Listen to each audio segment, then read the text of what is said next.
بسم الله الرحمن الرحيم والصلاة والسلام على أشرف المرسلين. Salam alaikum. Bonjour tout le monde. Aujourd'hui, on va voir ensemble le premier chapitre في le module capteur et chaîne mesure en télécommunication. Avant de commencer de présenter le premier chapitre, on va commencer par le syllabus. Donc, ce cours est destiné pour spécialité télécommunication. L'unité d'enseignement, vous avez le UEF 3.1. La matière, c'est capteur et chaîne de mesure en télécommunication. Donc, le crédit 1 et coefficient 1. Quel est l'objectif de l'enseignement de ce cours? Toujours après avoir acquis cette unité, l'étudiant est censé maîtriser les différents éléments constitutifs d'une chaîne de mesure. Le principe de base de fonctionnement d'un capteur et les caractéristiques métrologiques dont il faut tenir compte lors de l'utilisation et pour le choix d'un capteur qui doit être utilisé pour un domaine bien déterminé. Les connaissances préalables recommandées, c'est bien l'électricité générale, mesures électriques et électroniques. Donc, vous devez être censé de connaître ces deux modules. Voici le contenu de la matière. On va commencer par chapitre numéro 1, des notions fondamentales de la mesure. Toujours, on commence par définition, les synoptiques d'une chaîne de régulation industrielle. Et on va définir c'est quoi capteur actif et c'est quoi capteur passif. Après, on termine avec la classification des capteurs suivant soit l'utilisation ou bien le type de fabrication. On passe, deuxième chapitre, c'est bien les caractéristiques métrologiques des capteurs. On va commencer par la définition du mot capteur. L'étalonnage du capteur, on va définir c'est quoi la sensibilité, la linéarité, la précision, sensibilité dynamique, etc. Troisième chapitre, on va en prendre comme type de capteur les capteurs de température. Donc, on va savoir comment le principe de fonctionnement d'un capteur qui fait la mesure de la température. On va commencer par une introduction à la thermométrie. On va voir ensemble la thermométrie par résistance, par thermocouple, par thermistance et par pyromètre. On passe chapitre numéro 4, c'est pour mesure de pression. On va voir ensemble les capteurs par jauge de contrainte, bien sûr, les capteurs à semi-conducteurs. Donc, ce chapitre doit être fait sur 2 semaines.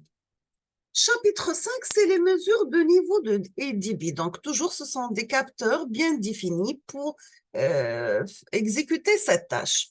On va voir ensemble les capteurs à flotteur, les capteurs à ultrasons et à effet Doppler.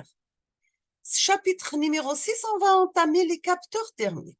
Et on termine avec chapitre numéro 7, les mesures des déplacements et vitesses sur 2 semaines. On va voir ensemble les codeurs optiques, les codeurs incrémentaux, les capteurs à réluctance variable, etc. Et chapitre numéro 8, on va voir ensemble le conditionnement des signaux mesurés. On va voir les ponts conditionneurs, les amplificateurs d'instrumentation, amplificateurs d'isolation, la linéarisation des caractéristiques statiques des capteurs, détection d'un signal de mesure modulé en fréquence, et toujours le mode d'évaluation, c'est un examen 100%. Sachant que ce cours, cette année, Inch'Allah, on va le faire ensemble en live à travers la plateforme e-learning. Et voici quelques références bibliographiques si vous êtes intéressé, bien sûr, d'enrichir vos connaissances. On va commencer par chapitre numéro 1 aujourd'hui. On va voir ensemble les notions fondamentales de la mesure. On commence par des généralités. Donc, nous avons que dans de nombreux domaines, l'industrie, la recherche scientifique, les services, les loisirs, etc., on a besoin de contrôler de nouveaux paramètres physiques. Par exemple, vous avez la température, la force, la position, la vitesse, la luminosité, etc. Qu'est-ce qu'on doit utiliser? Donc, on a besoin d'utiliser le capteur. Donc, le capteur, c'est l'élément indispensable à la mesure de ses grandeurs physiques. On passe à la définition, c'est quoi un capteur? Donc, toujours un capteur, c'est un organe de prélèvement d'informations qui va établir qui va élaborer à partir d'une grandeur physique à l'entrée. Donc, vous avez la grandeur physique à l'entrée qui peut être une température, pression, force, etc. Passe à travers un capteur accompagné de l'énergie pour récupérer à la fin un signal électrique. Notre signal peut être un signal logique, tout ou rien, un signal analogique ou bien un signal numérique. D'accord? Donc, un capteur, c'est un organe de prélèvement d'informations qui élabore à partir d'une grandeur physique une autre grandeur physique de nature différente, très souvent électrique. Cette grandeur représentative de la grandeur prélevée, elle est utilisée à des fins de mesure ou bien pour commander quelque chose. Et donc, capteur, grandeur physique à l'entrée, grandeur électrique à la sortie. On va définir maintenant c'est quoi étendue de mesure. On entend par le mot étendue de mesure, ce sont les valeurs extrêmes pouvant être mesurées par le capteur. On passe à la résolution, donc ce sont les plus petites variations de grandeur mesurables par notre capteur. C'est quoi la sensibilité? La sensibilité, c'est bien la variation du signal de sortie par rapport à la variation du signal d'entrée. Vous avez comme exemple les capteurs de température, le LM35. Par exemple, il a une sensibilité de 10 millivolts par degré Celsius. On va définir c'est quoi la précision. La précision, c'est l'aptitude de notre capteur à donner une mesure proche de la valeur vraie. La rapidité maintenant, c'est le temps de réaction de notre capteur ou bien c'est la rapidité, elle est liée à la bande passante. Donc, c'est une caractéristique d'une chaîne de mesure informatisée. Quelles sont les caractéristiques d'une chaîne de mesure maintenant? Donc, toujours, nous avons que la structure de base d'une chaîne de mesure, elle comprend au minimum 4 étages qu'on va voir dans cette figure. Toujours, nous avons un capteur qui a pour entrée une grandeur physique à mesurer. À la sortie, on va récupérer notre grandeur électrique. On va passer à travers un circuit de mise en forme de notre signal. Donc, cette partie, on va l'appeler la partie analogique. À la sortie de notre circuit de mise en forme du signal, toujours on garde la même grandeur électrique de l'entrée, mais avec une autre forme bien déterminée. On va la passer à travers une carte d'acquisition ou bien un convertisseur analogique numérique pour récupérer des données numériques. Ces données numériques doivent être passées à travers une unité de traitement informatique, par exemple un ordinateur, donc cette partie c'est la partie numérique, pour arriver à la fin de la mémorisation et affichage des points de mesure, d'accord? Donc, un capteur, il est sensible aux variations d'une grandeur physique et à partir de ces variations, elle devient un signal électrique. Un conditionneur de signal dans le rôle principal, comme ici, c'est bien l'amplification de notre signal délivré par le capteur pour lui donner un niveau compatible avec l'unité de numérisation. Cet étage peut parfois être intégré à un filtre. Pourquoi? Pour éliminer les perturbations qui se rajoutent à notre signal d'entrée. Tout ce qu'on peut considérer comme bruit, bien sûr. Une unité de numérisation qui va échantillonner le signal à des intervalles réguliers et affecter un nombre, peut-être une image de la tension à chaque point de l'échantillonnage. Vous avez aussi que l'unité de traitement informatique peut exploiter les mesures qui sont maintenues, une suite de nombres. Exemple, vous avez l'enregistrement, l'affichage de courbes. Pour les traitements mathématiques ou bien la transmission tout simplement de données récupérées à la sortie. D'accord? Donc, toujours une chaîne de mesure contient 4 étages, un capteur, un circuit de mise en forme ou bien d'amplification, la carte d'acquisition et l'unité de traitement. De nos jours, compte tenu des possibilités offertes par l'électronique et l'informatique, les capteurs délivrent un signal électrique et la quasi-totalité des chaînes de mesure sont les chaînes électroniques et informatiques, d'accord? On va prendre par exemple le thermomètre Dallas DS 1621 qui délivre directement un mot binaire, image de la température, la sortie tel capteur. Il intègre dans un seul boîtier le DIL 08, le capteur, plus un circuit de mise en forme, plus le convertisseur analogique numérique, d'accord? Donc, les trois blocs capteur, circuit de mise en forme et le convertisseur analogique sont remplacés par un seul module. On passe maintenant aux différents types de capteurs. Maintenant, si on intéresse aux phénomènes physiques mis en jeu dans les capteurs, on peut classer ces derniers en deux catégories. Nous avons les capteurs actifs et les capteurs passifs. On va commencer par définir c'est quoi un capteur actif. Fonctionnant, il va travailler comme un générateur. Il est fondé dans son principe sur un effet physique. Quel est le rôle de ce capteur? C'est bien, il va assurer la conversion en énergie électrique de la forme d'énergie propre à la grandeur physique à prélever, bien sûr. L'énergie thermique, mécanique ou bien tout simplement le rayonnement.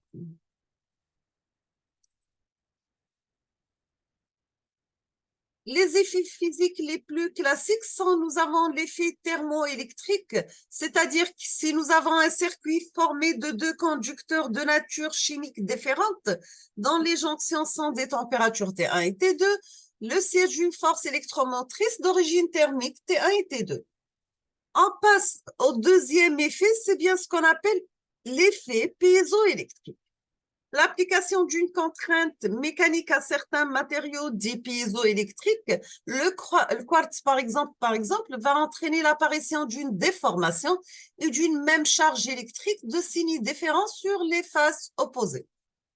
On passe maintenant aux effets d'induction électromagnétique, sachant que la variation du flux d'induction magnétique dans un circuit électrique induit une tension électrique. Vous avez par exemple le détection passage d'un objet métallique qui une chaîne de production dans une usine. Nous avons aussi l'effet photoélectrique, c'est-à-dire que la libération des charges électriques dans la matière sous l'influence d'un rayonnement lumineux ou plus généralement d'une onde tout simplement électromagnétique. Sans oublier l'effet Hall, donc un champ magnétique B et un courant électrique, ils vont créer le matériau lui-même une différence de potentiel. Nous avons aussi l'effet photovoltaïque, c'est dans ce cas nous avons des électrons et des trous qui sont libérés au voisinage d'une jonction PN éliminée. Et c'est-à-dire que leur déplacement il va influencer sur la tension à ces bornes. Donc, on peut résumer dans les parties précédentes dans un tableau. Donc, vous avez les grandeurs physiques mesurées, l'effet utilisé avec les grandeurs de sortie. On va commencer par la grandeur physique mesurée, la température. L'effet utilisé, c'est bien le thermoélectricité et on va récupérer à la sortie une tension. Si nous avons comme entrée le flux de rayonnement optique, l'effet utilisé soit photoémission, dans ce cas on aura comme sortie courant, ou bien effet photovoltaïque, effet photoélectrique, et on va récupérer comme grandeur de sortie une tension, ou la photoémission, courant, et les deux autres, on va récupérer comme signal de sortie la tension.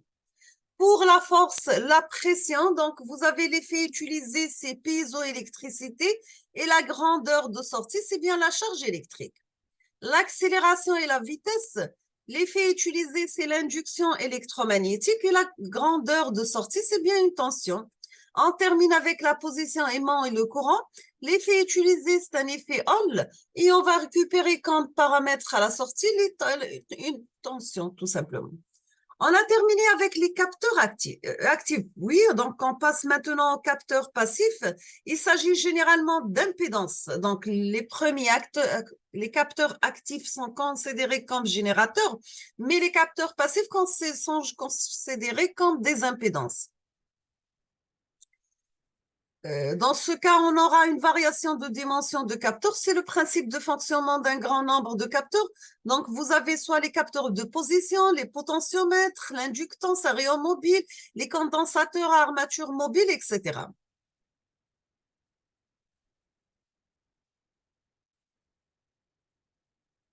On peut résumer les capteurs passifs dans ce tableau. Donc, vous avez toujours les grandeurs mesurées, les caractéristiques électriques sensibles et le type de matériau utilisé. Si nous avons une température, la caractéristique électrique sensible, c'est bien la résistivité. Les types de matériaux qu'on va utiliser, ce sont les métaux, platine, nickel et cuivre. Si on va travailler avec très basse température, on aura une constante d'électrique, le matériau utilisé, c'est bien le verre, etc. Par exemple, l'humidité, vous aurez comme caractéristique la résistivité et le matériau utilisé, c'est le chlorure de lithium. On va faire maintenant deuxième type de classification. Donc, on a le premier type de classification. Nous avons un capteur actif et capteur passif. Maintenant, on va classer les capteurs selon la nature de l'information de sortie. La grandeur de sortie de capteur peut varier, soit d'une façon binaire. Dans ce cas, on aura comme information vrai ou fausse. Dans ce cas, on doit utiliser le capteur tout ou rien, ou bien de façon progressive, ou bien variation continue. Donc, on doit utiliser le capteur analogique. Ou bien sous forme d'échelon de tension ou de courant. Donc, on doit utiliser un capteur numérique. Pour le capteur tout ou rien, donc vous avez un signal tout ou rien. Pour niveau 1, par exemple, on va utiliser 24 volts. Dans ce cas, on va détecter la présence d'un élément. Si on aura 0 volts, c'est l'absence de notre élément. Le capteur analogique, donc vous aurez un signal de cette forme. Donc, c'est une partie croissante et après, elle doit être stabilisée. La température dans le collecteur peut prendre toutes les valeurs et le signal transmis varie de façon continue entre 0 et 20 milliampères, etc. Le capteur numérique, vous avez plusieurs types pour le signal d'entrée et de sortie. Quels sont les paramètres ou bien les grandeurs qu'on peut mesurer avec les capteurs? Soit on peut utiliser, on va mesurer des grandeurs spatiales. Exemple de grandeur spatiale, vous avez déplacement linéaire ou angulaire, l'épaisseur, distance, position, niveau, surface, volume, angle, vitesse, accélération. Soit des grandeurs temporelles, donc vous devez vous utiliser ou là vous allez mesurer la durée, la fréquence, la masse, le poids, la densité, l'allongement, la force, la puissance mécanique, etc. Ou bien des grandeurs mécaniques, exemple fluide. Vous avez la pression sous vide, la pression acoustique en utilisant les sons et ultrasons, débit, vitesse, viscosité, la tension de surface. Ou bien des grandeurs thermiques. Donc, vous avez la température, la conductivité thermique, le flux de chaleur, répartition de température, thermographie, ou bien des grandeurs tout simplement électromagnétiques. Vous avez comme titre d'exemple tout ce qui est potentiel, ou bien différence de potentiel.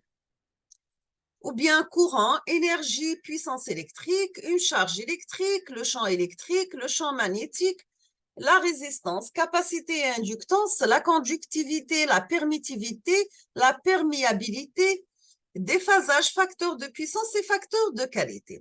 Si on va utiliser des grandeurs optiques, on va mesurer des grandeurs optiques, vous avez le rayonnement non ionisant.